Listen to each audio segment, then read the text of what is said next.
Welcome back to another episode of Woo in the Stew. Today we have Aden Simone. Hello. Today I just want to ask a few questions about your project, Night Pill. Okay. We're going to be talking about that, a few of your inspirations, and a few of the reasoning behind some of the artwork, some of the songs and imagery, and just overall the vibe of the project. Got it. Alright. On my first listen of the EP, two artists that I feel like I heard from you were like Janae Aiko and Summer Walker. Who are two inspirations of you from like, I guess from like an older generation and like from a generation of artists who are still making music now? Okay. Older generation, I would say Donnell Jones. I love Stevie Wonder down. Like, he's an icon. I just love his artistry, what he talks about in his songs, the way he uses his voice. Donnell Jones has that like R&B 90s vibe that I really love. I love Miguel. He's not that old, but Miguel is like, he's able to incorporate like that alternative rock kind of vibe into the R&B, and I want to incorporate that in my music as well. Now the girlies, SZA, of course. I love me some SZA. I love how she uses dynamics in her music. Like, you never know what note she's going to hit next. Her cadence is always switching up. I've heard Summer Walker before, like in my music. Summer Walker actually inspired me to start like getting in the stew. Like during the pandemic, I started making my own music in 2022. But before that, like 2019, when we got sent home from school for the pandemic, I was on like apps like Voicey and like BandLab, literally just playing around because I was inspired by the album Over It that she had dropped. And I was like, ooh, and I was doing covers of her songs. Yeah. So I can see why people say that. Like, my voice is kind of like reminiscent of her. And definitely with that album Over It, because it kind of had that like that 90s R&B feel to it. Yeah. Which I feel like your EP does a Yeah. lot too. Even with just some of the videos. We're gonna get into that. Yeah. What is Night Pill? Like, why the name, and how does it connect to the cover art? Like, how does it connect to the songs? Why is it named Night Pill? So I actually didn't come up with the name of the EP till like all of the songs were like done. And I felt like it took me forever to finish the song. It's only 4 songs. But like, I was being such a perfectionist, and I also was like, I was so new to this whole music journey thing. So Night Pill, I chose the name Night Pill because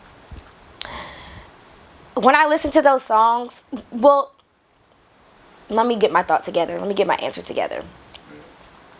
Night Pill is about like coping and like searching for relief, whether that be through like escapism, self-reflection, healing, listening to music, going out, partying. Those are all things I've done to like cope and process things that I'm going through in my life, whether that be relationships, family, friends, my own coming of self.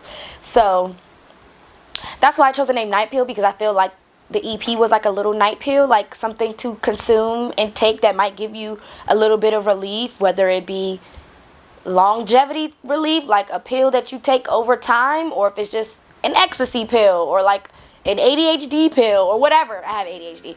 So the cover art is me at a dinner table, like in my house. It's like nighttime. Like, it's like you coming home late at night at like 1 a.m. and you taking your pill for the night or whatever. Yeah. And there's like a glass of water and there's a pink pill. And that was supposed to be representative of the night pill. Yeah.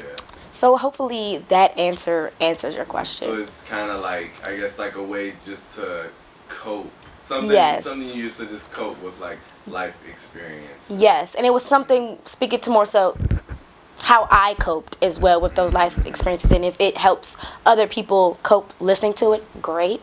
But it was more so like me writing these songs is how I coped and processed what I was going through in my life.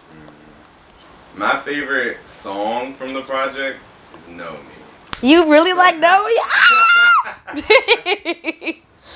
No, I really like it. I have one other friend that said the same thing. Yeah. what before I even ask the rest of the question, but what song what song is your favorite, or what do you most commonly get as like the favorite for the Roller Coaster. Yeah. Roller Coaster and Change Your Mind.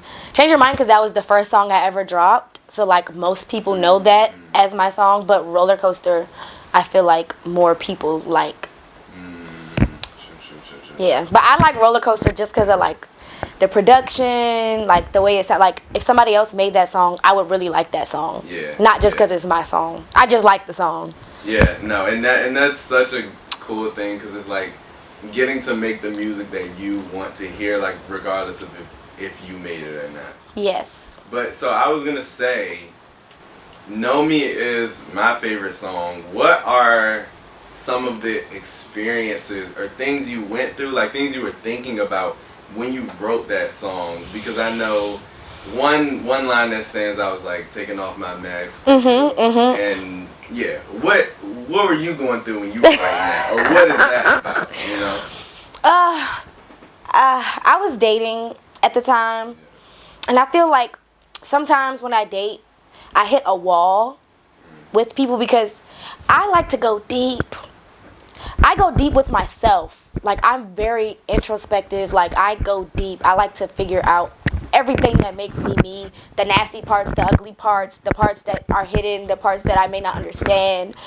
And sometimes that's kind of like a big expectation to have out of my partner. Because it's like not everybody's in that, like, able to go that deep. Not everybody's right not in that way, or they might not just have the capacity for it, or they might not be at that, level yet.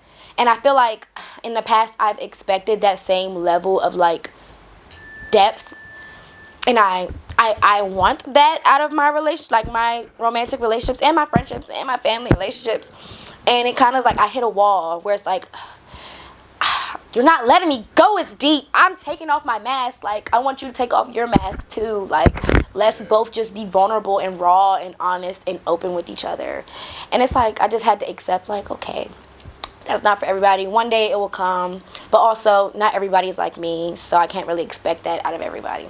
But it's just like a yearning. Like, I want you to know me. I want to know you on all levels. So yeah. How do you feel like that trait has benefited you, just like throughout, and not even like in romantic stuff, yeah, just like in general? Yeah.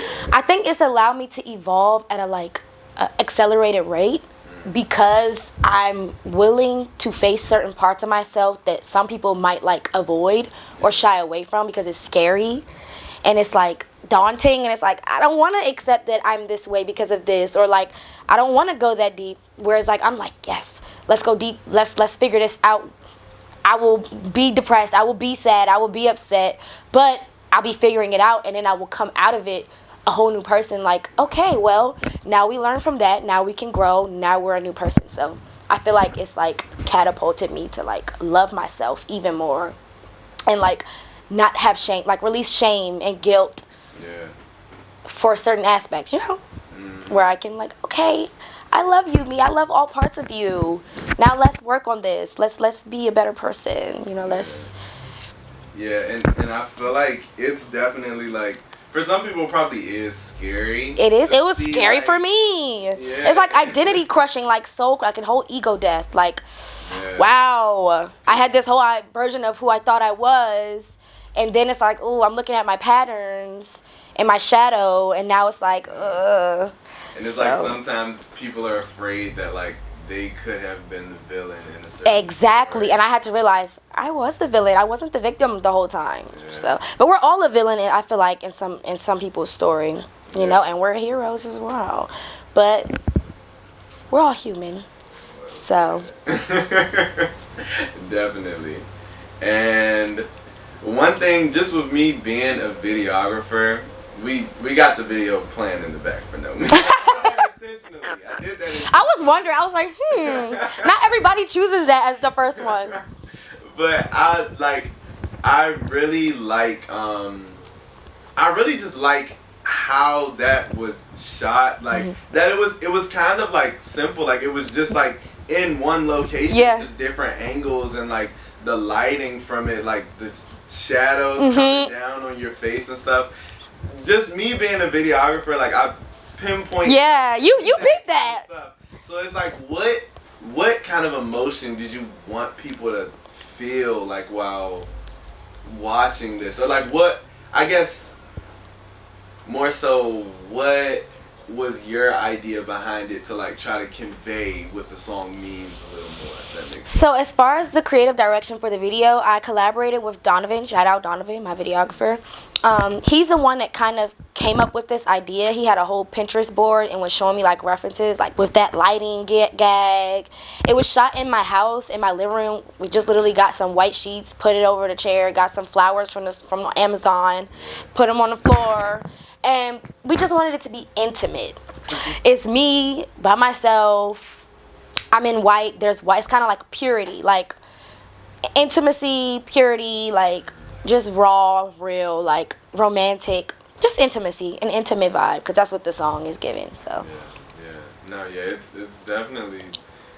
Segueing into the next thing, I feel like everything that you've put out so far has like a very polished look to it, especially with it being like your first stuff, like your first project, your first song, like first music video. It all has like this polished feel to it. Yeah. And I guess why is it so important to you to come out the gate at that standard as an artist?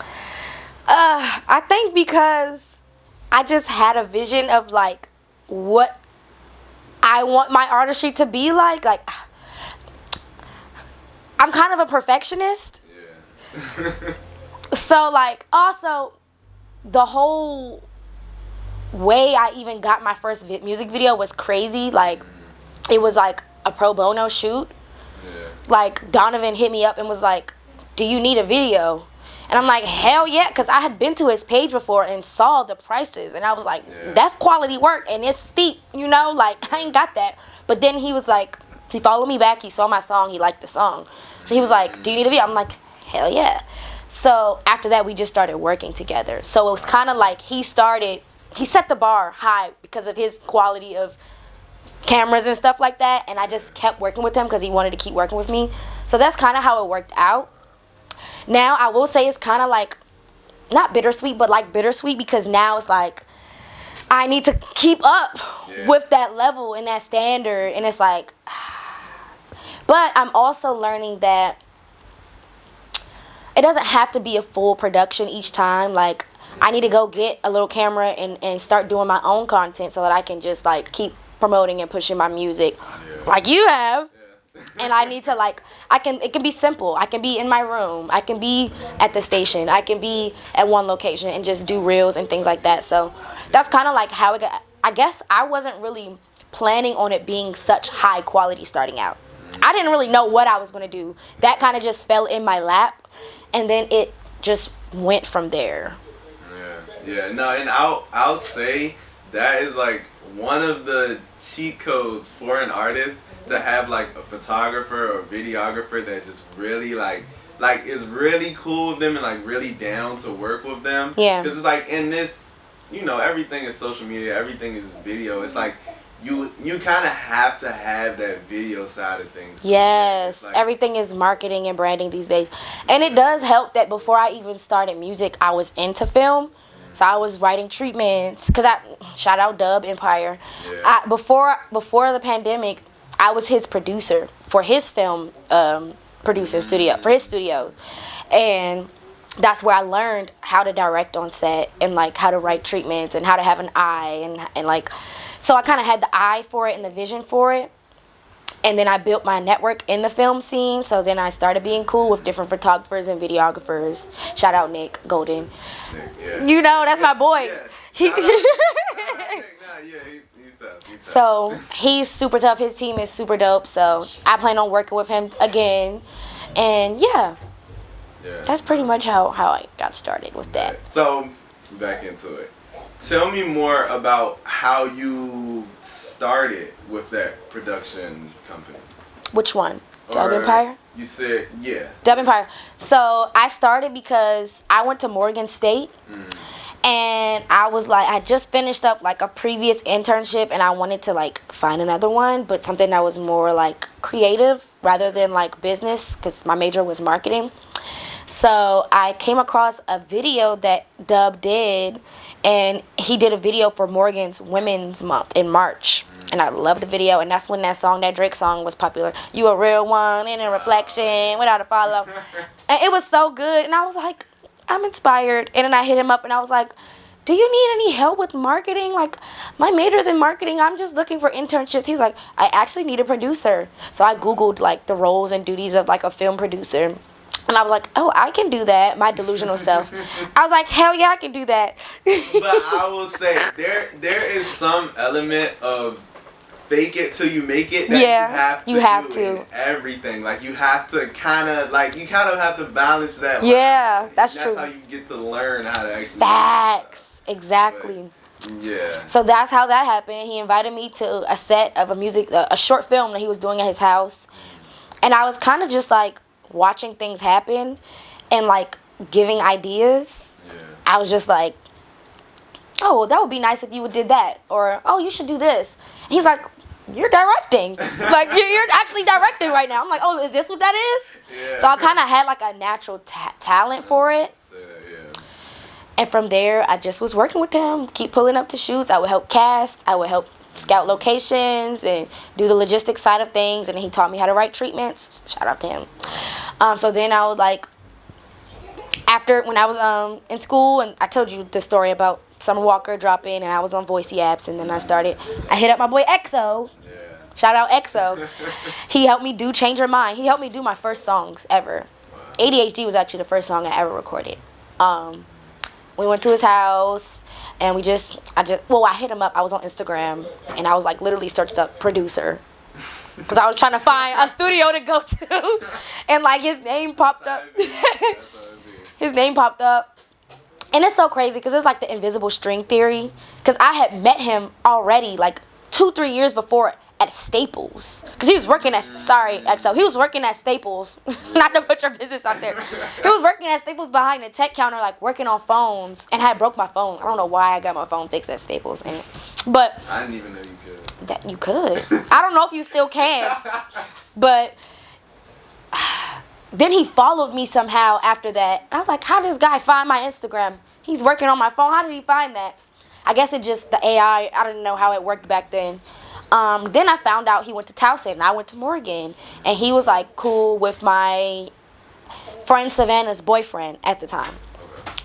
So it was kind of like he was already in the atmosphere, in my sphere. Yes. So I was like, oh, this is meant to be. Yeah. So yeah, he helped me do Roller Coaster. He produced Roller Coaster, Change Your Mind, ADHD, and Know Me. He produced all the tracks. Yeah, shout out to him. That is definitely tough.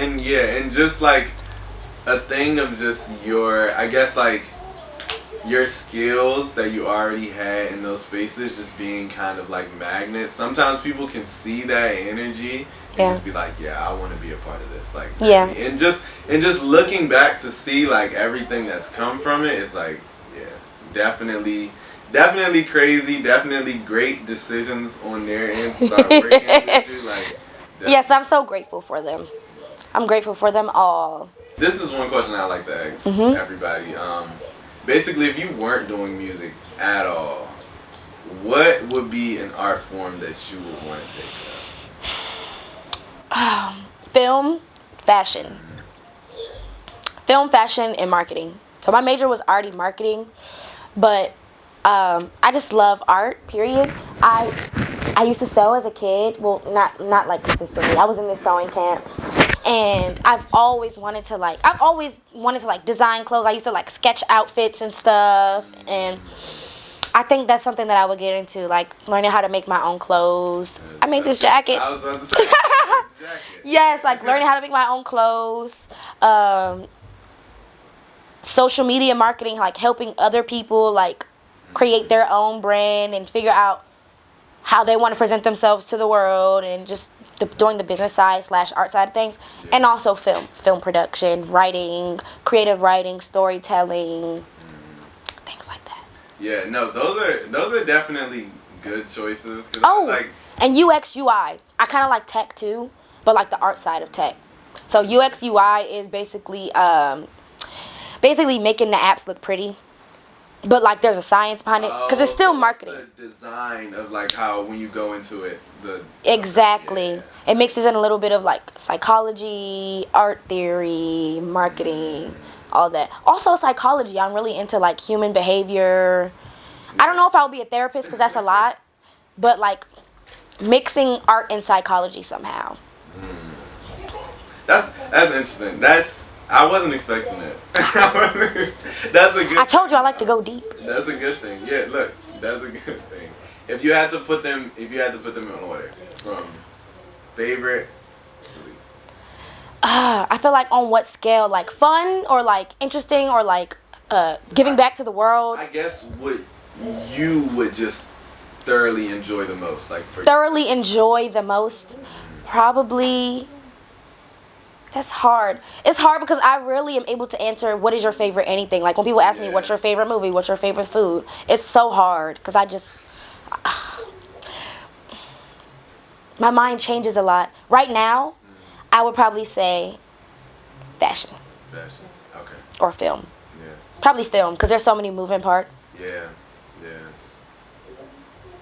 It's still hard to answer it. Yeah, no, look, we're going to make fashion and film a tie. Okay. Because, no, film is definitely one for me. Obviously, because I do videography and stuff. Mm-hmm. Film is definitely one for me. So, to close it out, actually, not to close it out yet. But, if you had to convince someone to be your fan, you have like 5 minutes, you have to convince this person to be your fan, what is the first thing you're showing or telling them? I don't like to convince people to do anything, but because it's like if the girls that get it, and the girls that don't. But also, I feel like somebody that is my fan is somebody that resonates with who I am. So like the deep thinkers, the overthinkers, the deep feelers, the people that may not vent to people, but like bottle up their feelings and like go cry in the shower alone, or like listen to music or journal or write, or like sometimes overshare to strangers but might withhold information to like their closest family and friends. I don't know, I guess I'm describing a fan. Like what? Like what my fan would be like. Yeah, no, that's a good answer. You're not convincing them. If they get it, they get it. Yeah, I feel like that. my fans, they would just get it, you know? Facts. And now, to close it out, I would say, do you know what's coming next? Do you have anything planned? I have some singles that I plan on dropping soon. I'm also working on another EP. Okay. There's going to be shows coming. Yeah. I'm dropping more content. I'm starting to post more. I was in a little gap. Yeah, you know? So stay looking out for like my social media. I'm starting to post more on YouTube as well. But that's pretty much what's some singles. Let's say that. Some singles and some real content. There we go. Mm-hmm. All right, thank you for sitting down with me and let the people know where to find you. All right. You guys can find me on TikTok and YouTube and Instagram. I don't really post on Facebook. I probably should. But my handles are ADN SIMONE. And on YouTube, it's just Aden Simone. And I'm going to have it linked down in the description of the video. And that's a wrap. That's a wrap. Yeah. Okay.